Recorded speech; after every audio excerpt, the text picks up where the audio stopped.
Good morning. Another day, another podcast.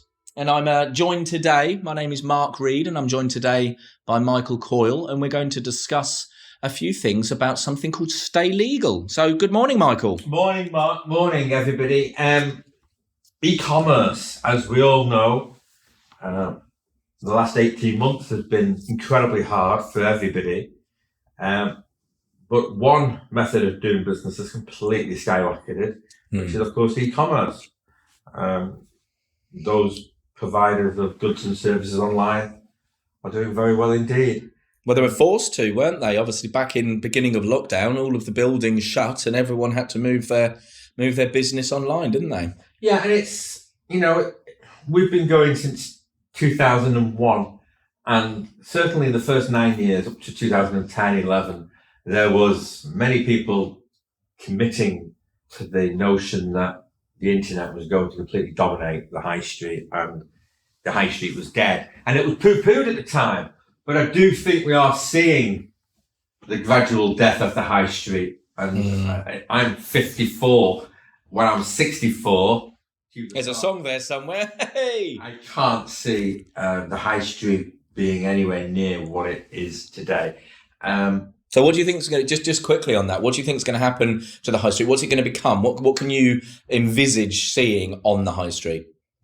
Hopefully, pedestrianised accommodation, affordable accommodation in city centres, bespoke shops. I always think it'll be like vinyl. Vinyl come back. It died in the 70s. It died when the CDs came out. But there's a niche for vinyl. I think there'll be a niche for people to go shopping. People will want to go shopping. People want to enjoy the experience. And I can see the malls and the out-of-town malls being more and more relevant to people. And people will want to have a day out at the mall. It'll be very Americanized.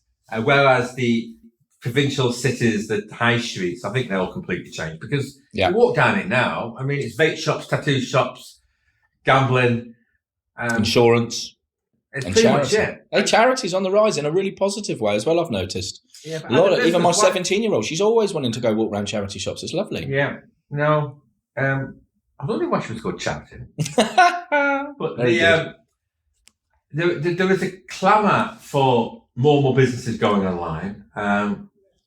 For most businesses that are simply offering a brochure website to those who are buying and selling online. So what do you mean by brochure website? Explain that to me then. So the law differentiates, or it certainly did back in the day when it started to look at e-commerce.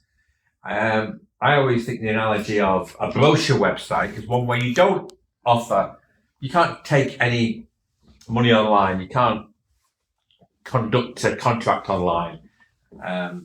I see brochure as in like a leaflet where you're just able to just view, read, and maybe contact that person. And I think in contract law, that's the equivalent of walking around a shop, walking around Tesco's. You're browsing. Yep. You're going around and you go, oh, well, I look at that. Oh, that's a nice avocado. But not avocado.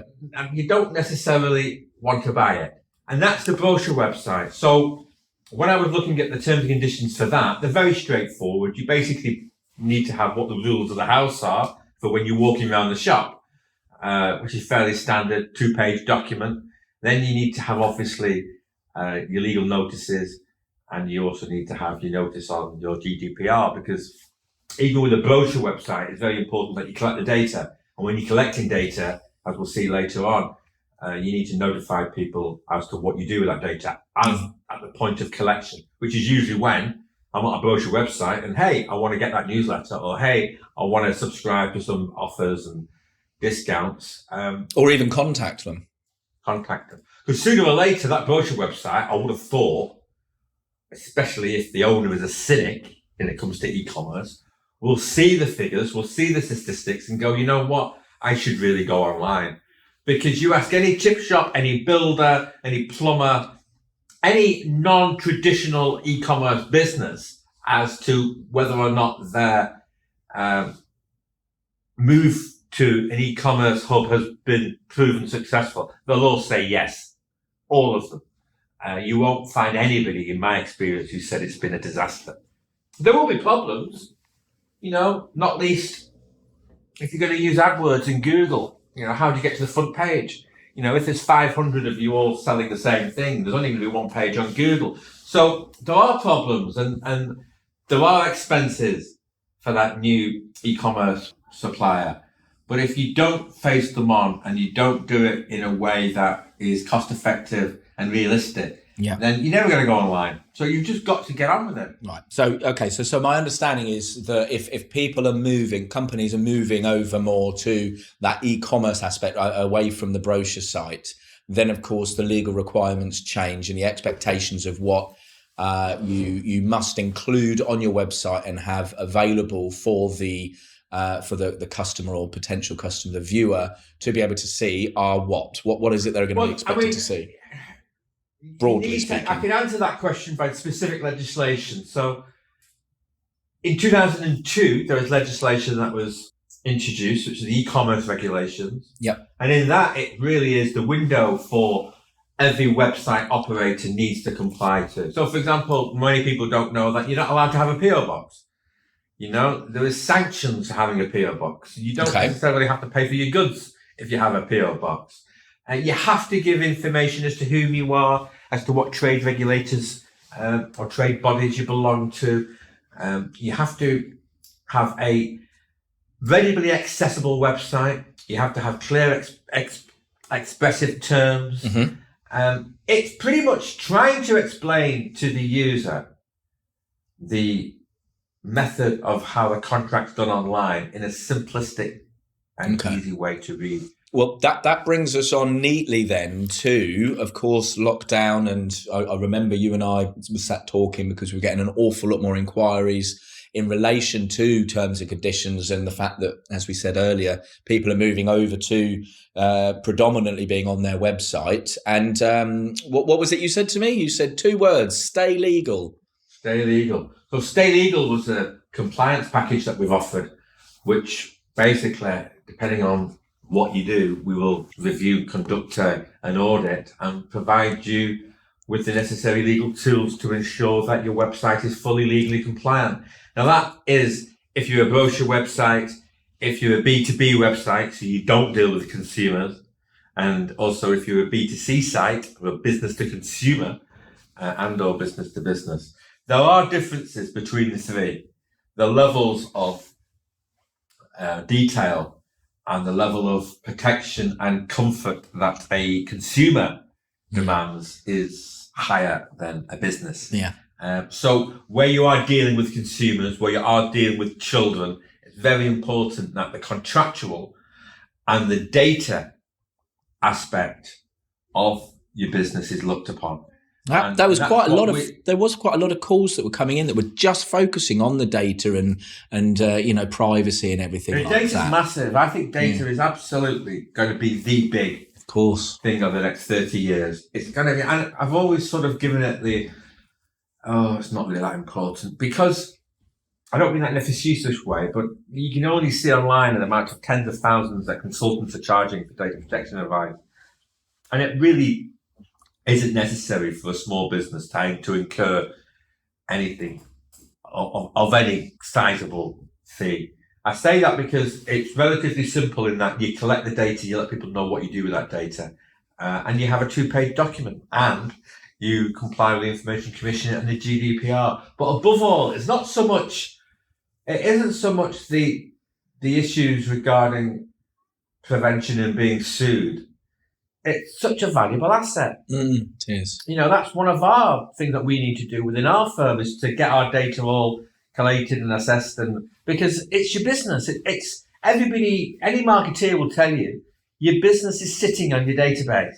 So if you've got 5,000 people who have come through your doors, in terms of online, that 5,000 people needs to be put it into some form of system, collated, looked after, and you can keep hitting them. And then when they email you to say, look, please, leave me alone. I don't want to use you anymore. You remove them. Yeah. That person's no longer on the database, and you can focus on those people who want to be associated with your brand. And that's a joy about data. That is a joy about the valuable. Because if you get imagine 5,000 people all expressly state that they wish you to look after their data. They don't want you to remove the data. They're happy for you to email them. That's 5,000 people you can market and target. That's why data and GDPR is so important. Okay, so just going back to the law then. So when it comes to and the website, e-commerce, etc., when it comes to us getting a call, someone says, I need this looked at, I need that looked at. I've actually seen on your website, www.staylegal.co.uk, that you do offer this package. It's really crucial for me that you go to town in regards to data. I want to be able to, make sure it's clear on my website that this is how we conduct ourselves and this is how we manage your data. So what is it we offer then in that regard? So we're offering a whole compliance package. So we've been around long enough now to feel confident and have the knowledge to be able to put our arms around any business that's online, that's got any inquiries regarding its e-commerce affairs, be it customer issues, be it GDPR issues, be it litigation issues. Doesn't matter what it is. Okay, so just to be clear then, so when someone phones us up and they want to obviously pick our brains, this is not all about just being able to give them some terms, to give them a policy here and a policy there. No, we basically, once we ensure that the website is compliant, you'll get a nice certificate to confirm that you are trading legally in England and Wales. You will also obviously have the requisite notices and the data protection. We also include the whole year's support. So you don't have to worry about having, a small invoice of £34 because you put in 2 calls to us. It's not going to happen. Yeah. I often say, when I got to look something up and sit down and give some thought, you'll get a bill. But in any event, we have a fixed fee for the Stay Legal, which can be paid over the 12 months. And it works out between 5 and 10 hours work. So the fee of £1,500, it does work well in terms of the hourly rates and what we're doing. And you just know that you've got someone on the end of the email, on the end of the phone, that can help you with anything to do with your e-commerce inquiries. And of course, any amendments that you might have over the course of a year, which undoubtedly does happen, as long as it's not a full rewrite, you can rest assured that you'll get that. So, So the website, staylegal.co.uk, obviously we'll audit solicitors. We'll be posting regular podcasts and vlogs on Stay Legal, and you can also see a number of websites that are carrying the logo. No, it's not going away. It's not. No, and we're getting more and more calls because of it, and people taking up our package or packages. And hopefully you've enjoyed this chat. If you have any questions further to what we've said, because we've skirted over a couple of points, obviously because we'd like to speak to you in person. But if you do have any questions, then pick up the phone, have a chat. Thanks, Michael. Thank you, Mark. See you soon. Bye.